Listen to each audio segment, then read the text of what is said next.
Good afternoon. Welcome to EduSat Network. Friend, as you know, we are having discussion on ancient Indian history. In today's lecture, we will try to understand the Mauryan Empire, its nature, and also Asoka policy of Dhamma. What was its significance and with what circumstances it was for and what objective it achieved. There are several facets of it. We will try to understand all of them. And for discussion on this very topic, we have in the studio Dr. Shankar Kumar. He teaches history in Department of History at Hindu College, Delhi University, and keen interest of ancient Indian history. So I think his knowledge and experience will help us to understand this topic and will certainly give an insight to understand. As I told you that we'll try to nature, also the sources. What are the sources to study these periods and their importance, and how can we adjudge which sources are important and how we construct the history out of them. So on your behalf, I welcome Dr. Shankar Kumar for EduSat lecture. Welcome, sir. Thank you, Amarendra ji, and good afternoon to my viewers. As you do well to recall that yesterday we discussed the period from 6th century BC up to the emergence of the Mauryas, spanning around 200 to 300 years. And today we shall be talking in continuum, in a sense, because we would be talking for the period immediately after this time slot. The chronology of the Mauryan period extends from 324 BCE to 187 BCE, and we should keep in mind that this is the first instance of a kind of subcontinental empire which Indian history saw. Now, keeping that in mind, there are so many facets which open up with reference to the Mauryan history, which we indicated in yesterday's discussion also. This is not only restricted to political and economic terms, but also on account of the nature of sources which allow us to reconstruct the history of the Mauryan period with great degree of precision and clarity. Several claims as evidenced in one set of sources get ratified or get modified or get substantiated or is rejected on account of other sources speaking about the same period. This is something which other periods, preceding periods, don't have the luxury of, and that's why the understanding of the Mauryan period is somewhat sharper as compared to the histories of previous periods. Now, what we shall do in today's discussion is first to understand the implications of an empire in the form of the Mauryas that you can see in your slide. There are some important points which we should take note of, because we are talking not only of a territorial state which had already emerged around the 6th century BC in North India and continued to consolidate all through the centuries up to the Mauryan period, but by the time we reach to the Mauryan period, it had reached its climax. This process, this historical process of states emerging as territorial states with its revenues deep entrenched in several activities alongside agriculture, that is trade, commercial activities, artisanal activities, and several other professional activities and so forth. So the state had more avenues of generating resources, generating taxes, and as a result, it could elaborate its administrative structure in a better way. So this has to be kept in mind.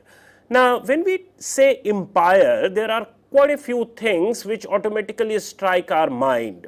I have just tried to list those things because that is important for us to understand if we are talking about Mauryan history. First thing that comes to our mind when we talk of an empire as opposed to a mere state or territorial state is the vastness of the territory under the command of this empire. So the territory which we are talking of as Mauryan territory virtually encompassed the entire Indian subcontinent. Of course, it did leave out the peninsular part of India, the southern peninsular part of India, the Tamil, Chol, Cher, Satyaputra, Pandya area, which is referred to in one of the Ashokan inscriptions as the neighboring states. So that was out of the Mauryan command. But in the northwestern part of the subcontinent, the extent reached beyond Afghanistan, and that's how the entire subcontinent was virtually under the control of the Mauryas. But alongside this, we also must understand that it is not only the vastness of the terrain under the political control or political command which earns this epithet of empire, because there are other connotations of this. There are other attributes of an empire. One is, as you can see on your slide, the second point, heterogeneity in terms of social, political, and economic spheres. What do we mean by this? This is, if we take into account the entire stretch of the subcontinental geography that was under Mauryan control, we must understand that the entire terrain was not only geographically heterogeneous, but it was also socially, politically, and economically heterogeneous. Why do we say so? Is because there were several communities inhabiting different parts of the subcontinent who had still not taken to intensive cultivation as their dominant mode of subsistence. There were several pastoral communities, there were several forest dwelling communities, there were vast open tracts, uninhabited lands, which were also part of the Mauryan empire. So when we talk of, when we visualize Mauryan empire, we should not be fixated by the sheer typology of the people who were inhabiting the northern Gangetic plain, the middle Gangetic plain, and so forth. So once we take that into account, the process of state formation and social stratification and so forth that we discussed yesterday, that also is brought in the ambit of today's discussion, and we should keep in mind, that's why I'm talking about it prior to detailed discussion on this, that we should keep in mind that those processes, those trajectories of social and economic changes continued even during the Mauryan period, and in a way the entire stretch coming under one political control had some implication on these processes in terms of aiding it, in terms of accelerating the pace of change and so forth, and also simultaneously depriving some areas or some sections on account of its political presence and so forth. So we shall try to understand it in that perspective. When we say economic heterogeneity or heterogeneity in terms of economic spheres, what we mean is diversity of economic pursuits. as we just said, that not all the people, not all the communities had taken to intensive cultivation or agriculture.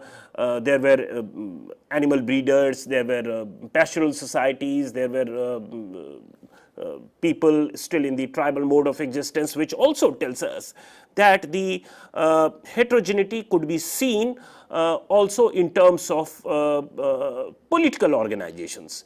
Because if we think of the northwestern part of India, even in the post-Mauryan period, quite a few tribal republics, tribal chieftainships did survive even after the decline of the Mauryan period.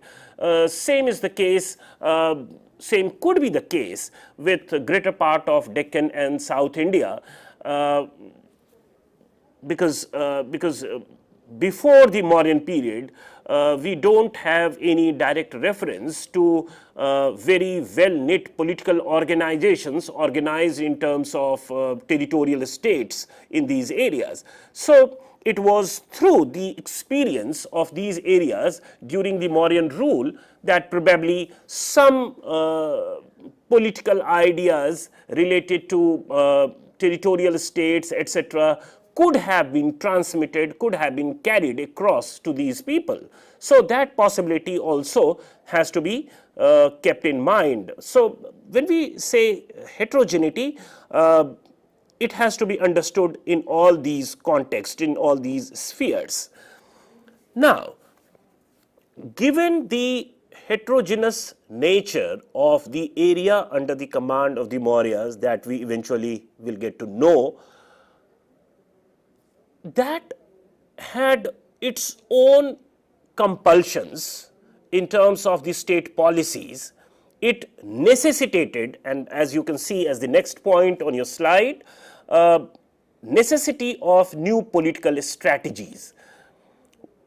The context of understanding this particular point is that a state or an empire of this magnitude, governing people with such diverse backgrounds in terms of polity, economy, society, and so forth, and cultural practices, the state had to come out with new ways and means, not only to administer them, but also to justify its rule. Let's please try and understand that legitimacy to rule in the pre-modern times, particularly in the ancient times, is a separate and fascinating area of research in history. And in the absence of the present day constitution and so forth, through which the states earned their legitimacy to rule, in ancient times it had to be earned, it had to be won, the legitimacy had to be established by latching on to the existing traditions. For instance, in the Brahmanical scheme of things, it could be the royal genealogy, it could be the Kshatriya status of the kings, and the promise to protect the territory from neighboring attacks and so forth. Now, this was the conventional sources through which any state could have derived the legitimacy to rule. But as we said, that Mauryan rule is the first instance of empire-like presence in Indian history. Therefore, it necessitated new tools of seeking legitimacy as well. And the attempt by Ashok, the third amongst the rulers, the third amongst the Mauryan rulers, to propagate the policy of Dham, which overtly appears to be a moral code of conduct or something to deal with social norms and so forth, actually has been sought to be understood with reference to this legitimacy issue. because here for the first time in Indian history we encounter a king seeking to establish direct contact with the people and thereby win the legitimacy to rule. We shall talk about in detail as and when we come to this particular issue. Now, since we are talking of the implication of the empire, I have just hinted it towards the beginning. And the next point, as you can see again on your slide, is the nuclear core and peripheral areas under the empire. This is a part of an attempt by historians, present day historians, to understand the nature of the empire, and we shall come back to this when we talk of the nature of the empire, because that constitutes a separate head of our discussion. So I shall not be elaborating on this at this point of time. Now, as you can see in your slide, having since we have already discussed the points that we are going to cover in today's discussion, let's begin with the sources for reconstructing Mauryan history. And as we said towards the beginning, that with the advent of the Mauryans, we are confronted with a situation, in fact, we encounter a situation where there is a relative profusion of sources. So, we have a range of sources through which we can reconstruct the Mauryan history.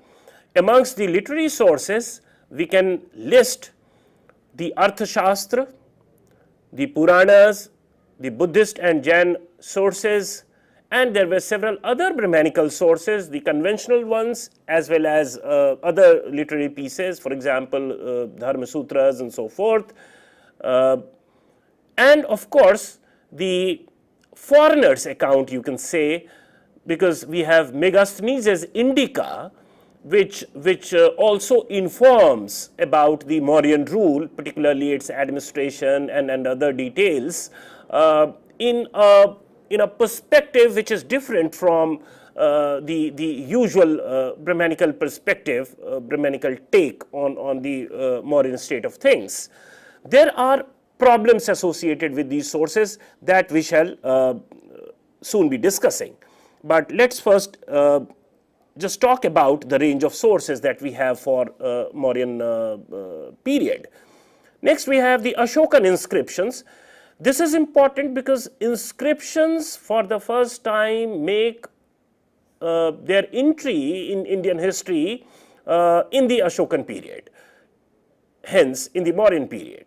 So, before that we do not have a very credible instance of inscriptional sources, although claims have been made in the recent times of some scribbles on potsherds which remind us of the literary traditions which probably could have survived even before Ashok, but by and large they also fall within the Mauryan period. So, that is the inscriptional source which is extremely important, and it makes its entry in Indian history in this period. Coins we have already discussed in our previous discussion. This was a tradition which continued ever since 6th century BC, and this continued across the Mauryan period. Despite the Mauryans being the first empire, political empire in India, they probably did not issue their own separate coins, which subsequently went on to become the marker of one's sovereignty.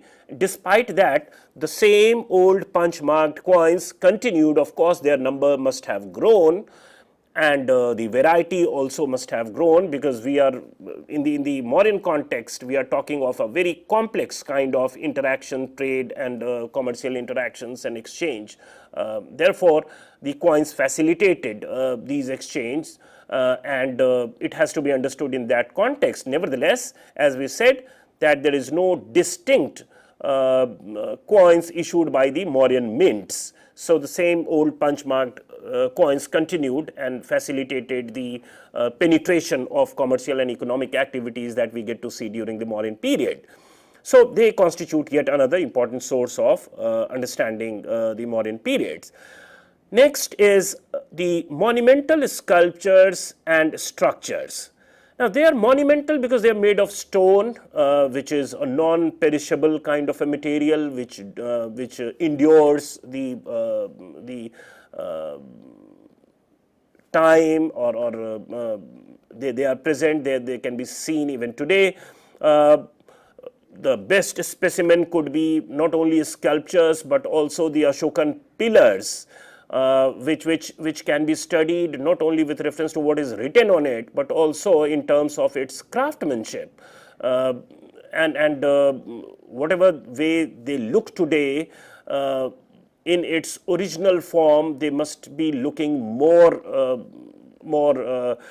you can say, monumental than the present times. The shine on the surface, the tapering shape of the Mauryan pillars.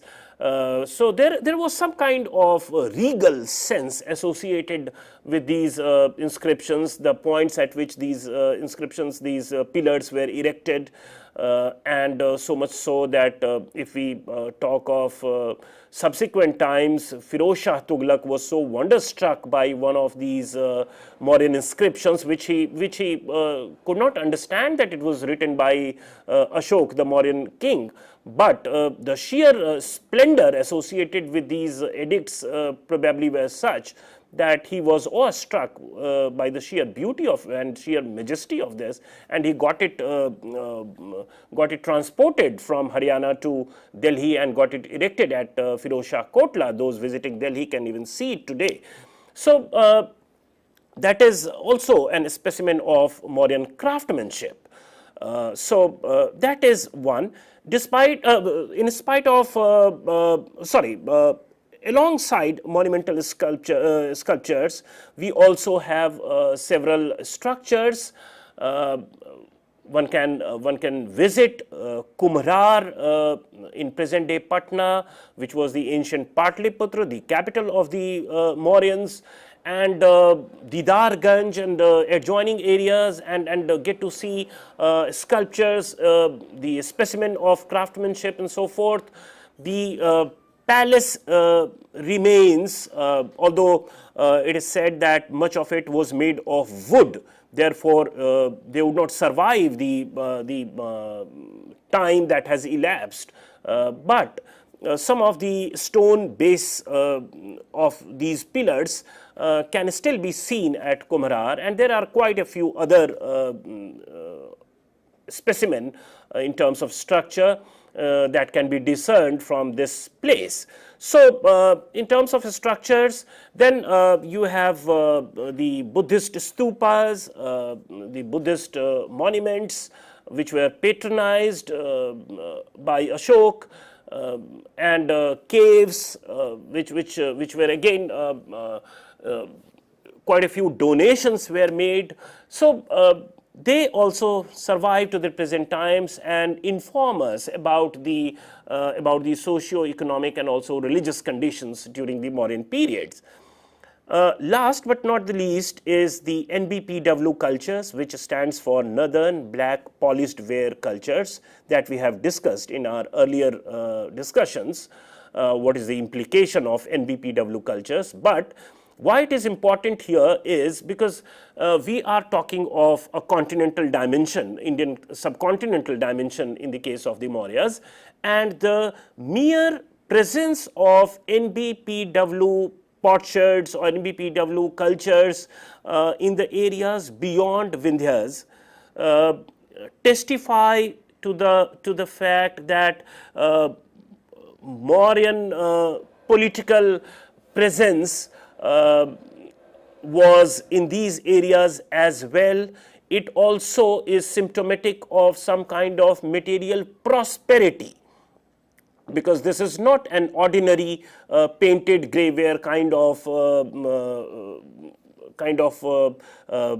utensils or other potteries that we are talking of, NBPW is a distinct kind of pottery, and it is referred to as deluxe pottery. So there is some kind of economic well-being associated with these cultures. So that reflects a little bit on the economic prosperity of the times also.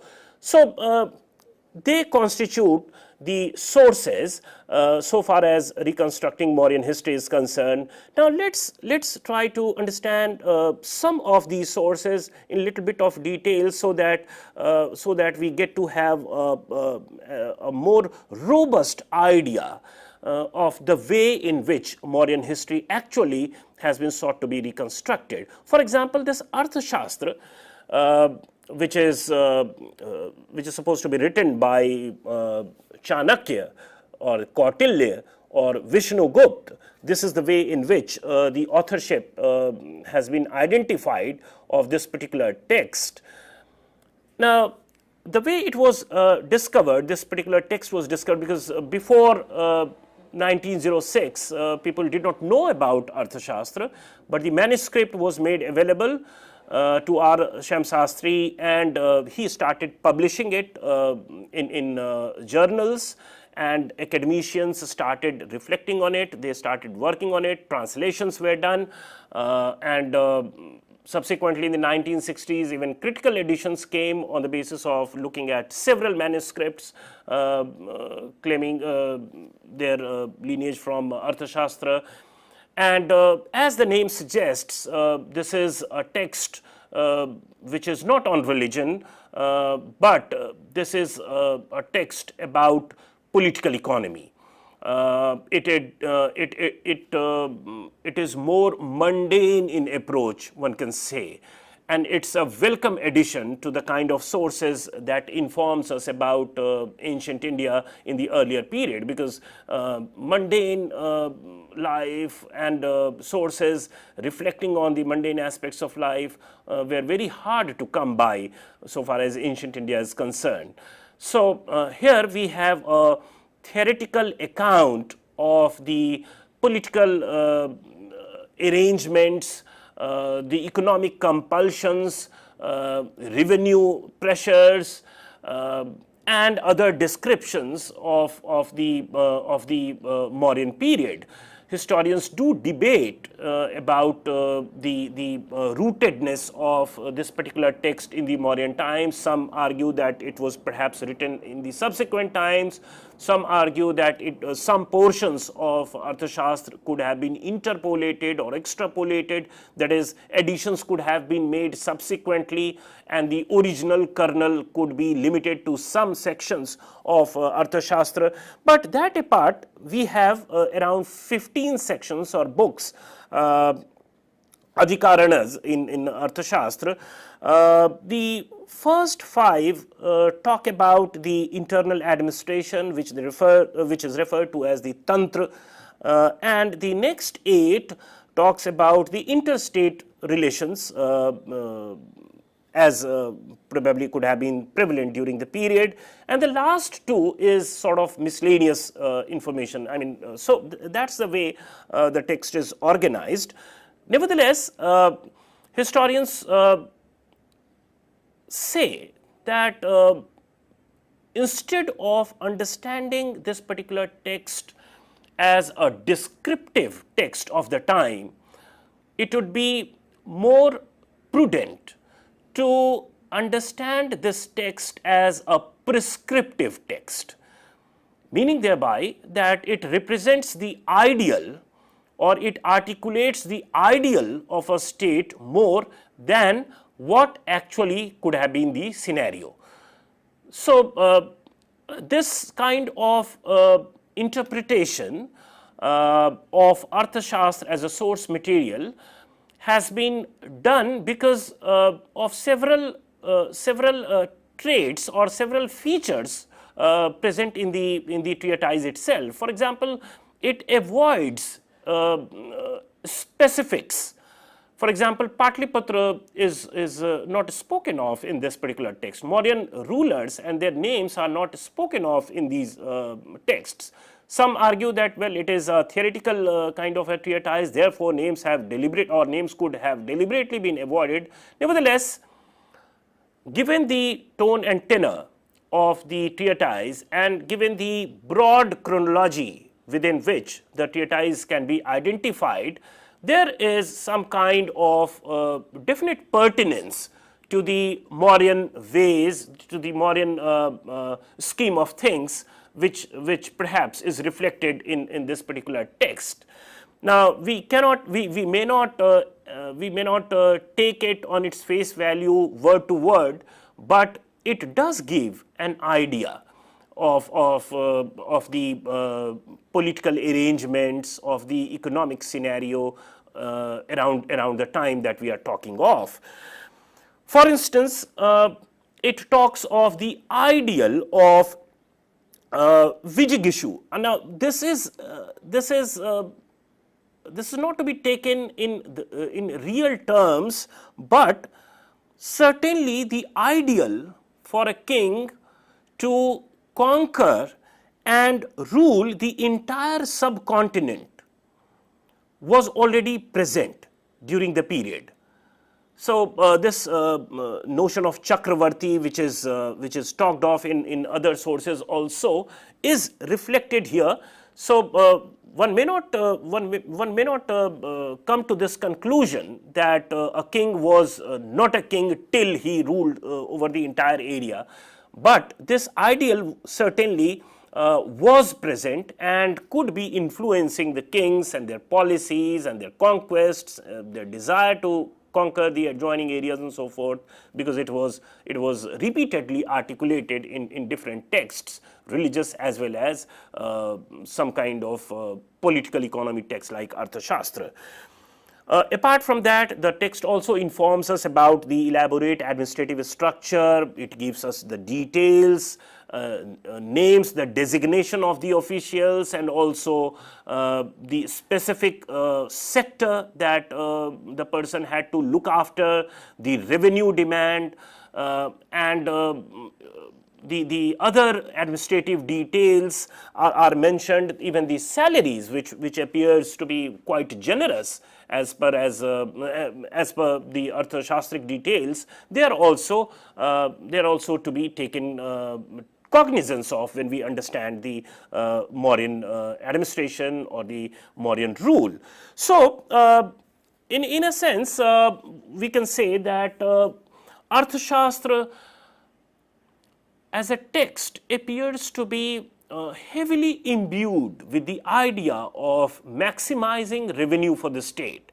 It even advises the king to resort to some unconventional methods, even superstitious beliefs, in order to maximize revenue.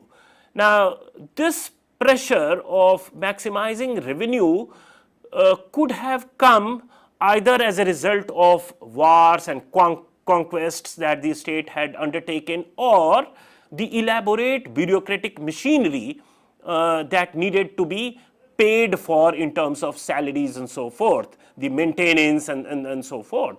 So this is the way in which one needs to understand, and since we also have such references of these officials in Ashokan inscriptions, and particularly with reference to Patliputra, even Megasthenes' Indica also speaks about it. Therefore, some kind of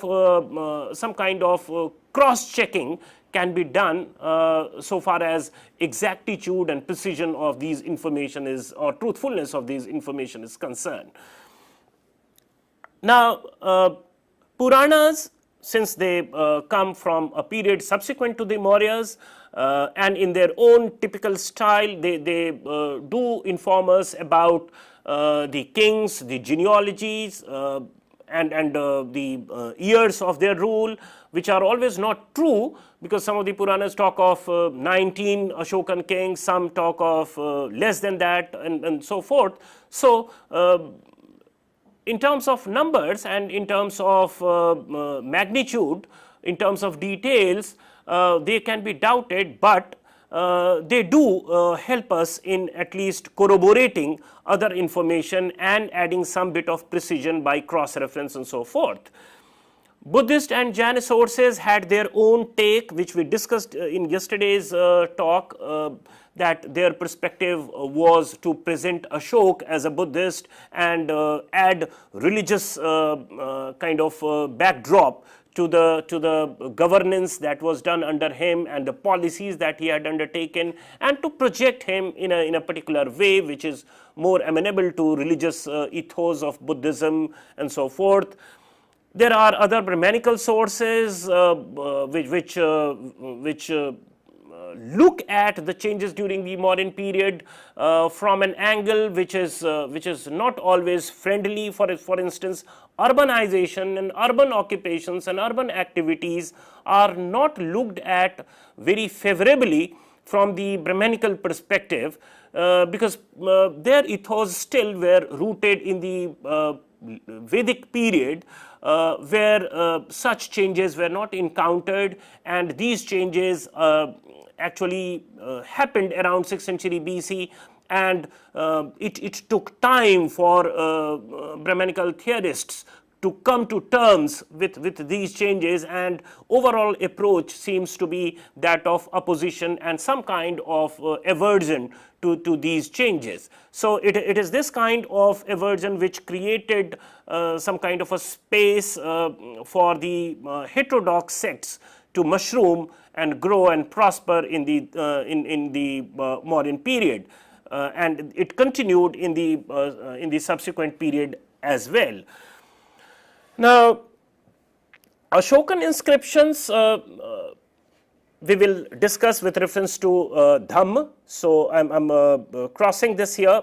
Punch marked coins, we have already discussed that it has to be understood with reference to the issuing authority, which probably were guilds, separate guilds, merchant guilds, artisanal guilds, but the state is not issuing them, and so forth. So this is about the sources, and let's now try and understand as to what do we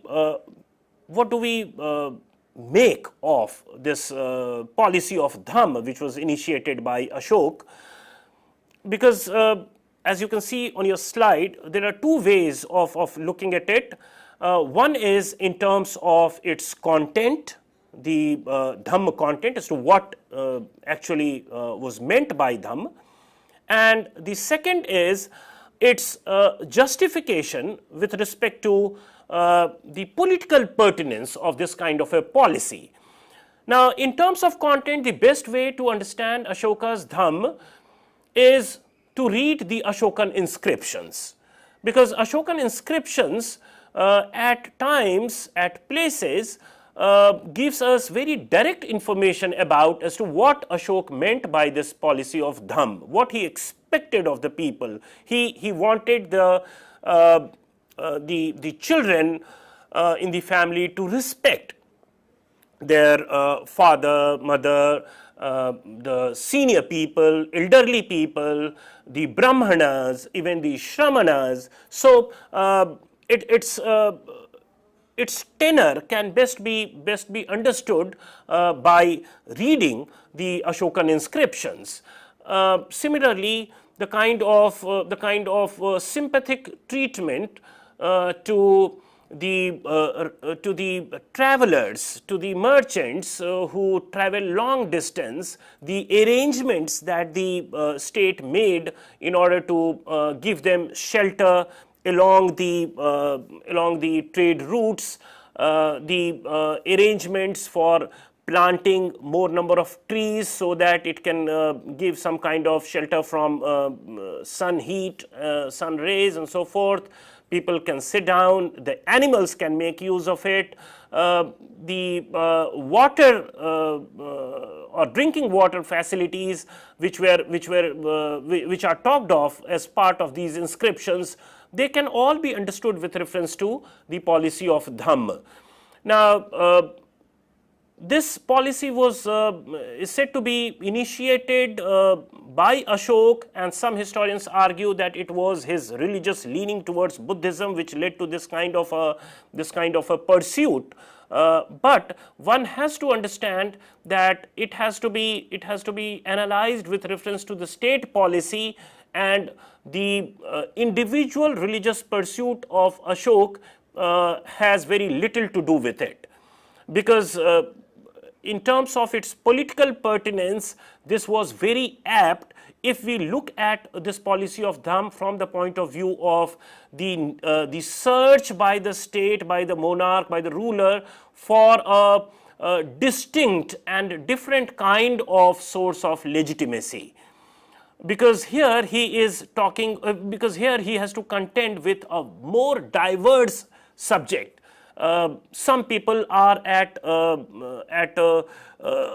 very high stage of social and economic development. They are urban dwellers, they are merchants, some are agriculturalists, some have still not taken to agriculture, some are still hunter and gatherers, some are still forest dwellers, some are pursuing Brahmanism, some are pursuing Buddhism, some are pursuing Jainism, other heterodox pursuits and so forth. So it is a kind of diverse social, economic and religious situation in which the state had to justify itself, and therefore instead of resorting to the Brahmanical conventional source of legitimacy, here Ashok is trying to communicate with the people directly through this policy of Dham, which appears to be entering into the behaviors of people, day-to-day life, entering into the family, father, mother, seemly behavior and so forth, to avoid wars. For example, after the Kaling war, Ashok himself says that he will no more undertake Ran Vijay, that is battle as part of conquest, physical battle as part of conquest, and he says that he'll rather resort to Dhamma Vijay, that is winning people's heart, and that's how he will conquer people. So not by war, not by warfare, but by winning their heart. So here we have this kind of a renunciatory king articulating the policy of Dham directly to the people and trying to connect with them, and therefore establish a legitimacy on a purely different ground so far as the conventions are concerned. Now, having discussed the content and the justification with respect to the political pertinence of Ashoka's Dhamma policy, let's now move alongside and try to analyze another important component of the Mauryan period or the Mauryan rule, and that is the Mauryan state. Now, if we look at the Mauryan state, the usual picture that comes out from the elaborations in Arthashastra is that of a very acutely centralized and bureaucratized empire. So much so that Professor R.S. Sharma, in his categorization of ancient Indian economy, refers to this period as the period of pan-economic presence and state control of economy. Now, this state control of economy is a kind of an idea which actually emerges from the kind of description that we find for the Mauryan period in Arthashastra. Of late, historians have started to question this, and they have started to look at the practical possibility of such kind of arrangement, or the absence of it, or the relative absence of it, or the impossibility of it, given the vastness of the Ashokan Empire or the Mauryan Empire, and given the archaic nature of technological development, modes of communications and so forth, the extent to which we tend to presume the centralization being present in the Mauryan period that tends to be diluted by the recent viewpoint, and therefore it is the you can say not so centralized kind of visualization which is sought to be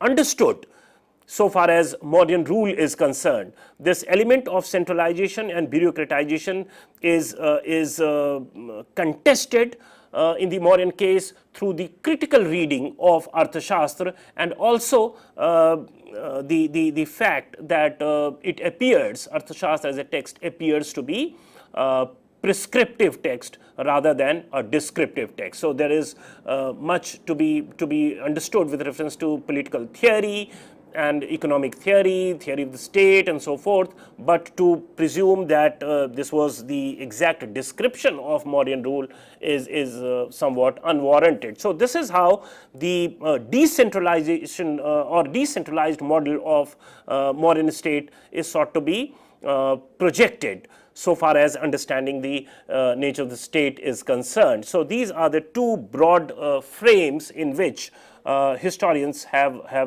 sought to understand the Mauryan rule. Now, before we come to the decline of the empire, Mauryan empire, let's also try to understand that the theories presented as theories of decline of Mauryan empire, that is one thing, but there is something called the ongoing social, economic and political trajectories of change, the historical process. Now, if we take that into account, something that we had talked about towards the beginning of today's discussion, that if we take into account the preceding period of the Mauryan period and also the succeeding period of the Mauryan period, then we will perhaps have a more realistic understanding of the role that the state, Mauryan state, could have played so far as transforming the social, economic and political spheres as an issue is concerned, because the intensification of agriculture, the increased penetration of trade and commercial activities, more and more urban centers emerging on the landscape of Indian subcontinent, its spread across the Vindhyas. These are some of the economic and political processes which characterize the period preceding the Mauryan period, and if we look at the period succeeding the Mauryan rule, then we find these processes getting intensified. So the Mauryan rule does not appear to be redirecting these trajectories. So it basically supplanted itself, it established itself on these changes and tried to survive to the extent possible, and therefore with reference to decline, now historians argue somewhat differently that it's amazing that it could such a vast empire could survive for such a long duration of time, that is 150 years or so. So one should not be taken with a sense of surprise as to why this could not last for more than 150 years, because with reference to the decline of this empire, there are several theories. For example, during the nationalist phase of struggle and with communal flares going up, there were theories of Brahmanical revenge or Brahmanical upheaval, because Pushyamitra Shung, who was a commander in the Mauryan army, is supposed to have initiated a military coup, and that's how the Mauryan empire declined, and the Shunga rule came into being, and then Kanvas, etc., small polities started characterizing the northern part of the Indian subcontinent in the period succeeding the Mauryan rule. So this was argued with reference to the Buddhist policies pursued by Ashok and maybe the subsequent rulers, which were not taken in the right spirit by the Brahmanical leaders, and the Brahmins got extremely annoyed with it, and that's why they revolted under the leadership of Pushyamitra Shung, who was a Brahmin, and so forth. So these theories are debunked now. Similarly, the military aspect is also talked about, in the sense that Ashok, having renounced physical wars or warfares, paid little attention to the military preparedness of the Mauryan army, and that also annoyed the armed forces that existed during the Mauryan period, with diminished money going into the maintenance and upgradation of Mauryan army, and Ashok having become a renouncer, the Mauryan army became enfeebled over a period of time, and that's why it could not survive for more than 150 years of its existence, and so forth. So these are the theories which are proposed, but if we take into account the processes that we just discussed, what we find is that the continuation of this empire for 150 years itself appears to be a big thing, because if we look at these historical processes of territorial state formations, social stratification, increased penetration of agrarian way of life, even in new areas where agriculture was not happening in an intensive way in the earlier times, then we find that over a period of time, other areas, for example, the Maharashtra area, the central India area where Vakatakas emerged in the subsequent times, in the Maharashtra and Andhra area where Satvahans emerged. So these areas were also during the Mauryan period gaining enough, we can say, capacity.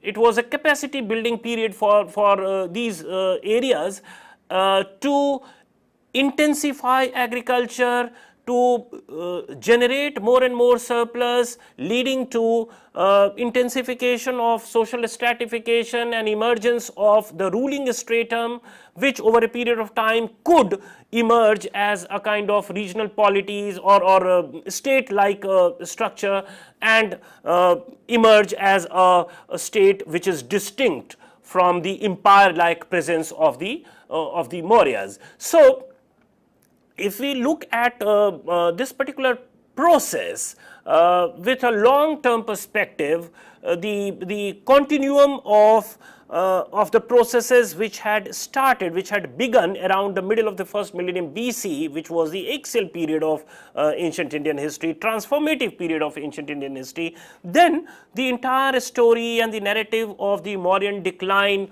becomes somewhat out of place, and we tend to analyze this with reference to these processes rather than immediate events or personal discomfort in terms of communities, in terms of religions, and so forth, because they are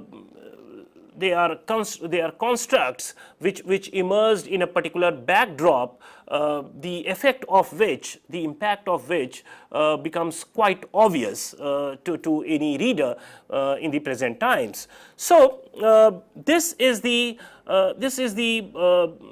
story, one can say, of the Mauryan period with reference to the novelty, the grandeur, the magnificence, the vastness of the Mauryan rule for the period that we have been talking of. At the same time, we have sought to locate this particular phase of ancient Indian history in a wider canvas, in a bigger historical canvas, beginning from 6th century BC onwards, and which did not stop with the decline of the Mauryas, but it continued even in the subsequent times.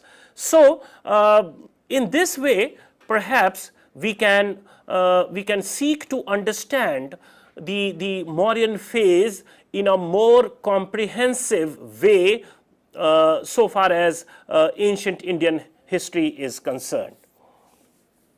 So, the decline of the empire, what you were talking about, several factors. Yes. But when we look at the Ashoka and then subsequent ruler, we find what the policy followed Ashoka. Yes. And the other ruler followed. There are shift, kind of magnificent shift. So, was it knowingly done or the inefficiency of the ruler? How will you assess See, this? that is something that we did refer to in the course of our discussion. Weak rulers succeeding Ashok, or Ashoka's disdain for physical warfare, because he was pursuing Dhamma policy and hence paying scant attention to the armed preparedness of his army. They are the kind of arguments which have been suggested with reference to the Mauryan decline. But what I have sought to the way I have sought to understand this is from the perspective of the kind of understanding that we should be having for a period which is located so distant in time. And in terms of historical processes, these arguments which are born of a particular time in historiography, where the religious identities were tools of contesting or tools of creating spaces for several political movements, the independence movement, the communalism, and so forth. So these elements probably have been amplified and sought to be understood in that context. Okay. But if we look at the processes, the deep-rooted, deep-entrenched historical processes which are more permanent, which are more probable, and which are more rooted, then our understanding of the decline gets somewhat revisited in a substantial way. Okay. As far as the policy of Dhamma is concerned, there are some scholars who say that this was not a policy related to Dharma, a transformation of the mindset of the Ashoka, but it was a meaningful, we can say, well thought of a strategy to follow to get position among the rulers of that times. So, coming down to the line, how do you assess in the present terms of your present perspectives? Yeah, that's a wonderful question. Good that you asked this, because we should remind ourselves that our national emblem actually is the Ashokan Sarnath pillar, the four land capital that we use as national emblem. Our national bird is peacock, which was very prominent. Even some say that the name Maurya is actually derived from this particular animal. So, lot of the sensibilities which were the guiding principles of the Ashokan Dhamma policy in order to you can say in order to bring diverse sections of people at different stages of social and historical development, the religious diversity, the kind of heterogeneity that we talked at length during the course of our discussion. Such a kind of policy of Dhamma, which is talking of family, which is talking of seemly behavior, which is talking of son and daughters respecting fathers and mothers, and the king looking at his subjects like their sons and daughters. So this paternalistic kind of view comes as a sharp contrast to the earlier rulers who had resorted to traditional modes of deriving legitimacy. So Dhamma as a policy allowed Ashok to reach out to the people in an unconventional way and derive legitimacy directly from them through his Ashokan edicts and royal tours and so forth. And given the democratic aspirations and given the multi-religious and ethnic kind of population that we have in India today, I think it's extremely appropriate that these symbols were appropriated by the modern Indian state. Okay, well.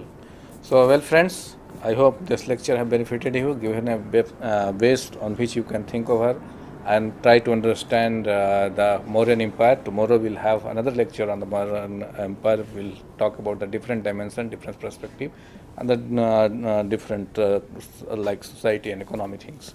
So I hope you have certainly benefited from this lecture. I thank all of you for watching the lecture, and on behalf I thank Dr. Shankar Kumar for giving such a wonderful lecture. Thank you very much. Thank you.